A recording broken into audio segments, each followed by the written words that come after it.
ఆదిలాబాద్ జిల్లా వ్యాప్తంగా చట్ట వ్యతిరేక కార్యకలాపాలు అక్రమ రవాణాను అరికట్టేందుకు పోలీసులు ప్రత్యేక చర్యలు చేపట్టారు.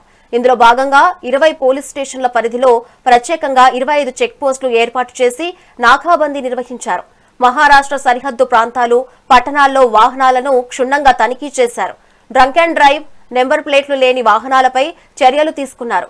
జిల్లా ఎస్పీ అఖిల్ మహాజన్ పట్టణంలోని పంజాబ్ చౌక్ వద్ద చెక్ పోస్ట్ ను పరిశీలించి నేరాల నియంత్రణకు సిబ్బంది అప్రమత్తంగా ఉండాలని ఆదేశించారు.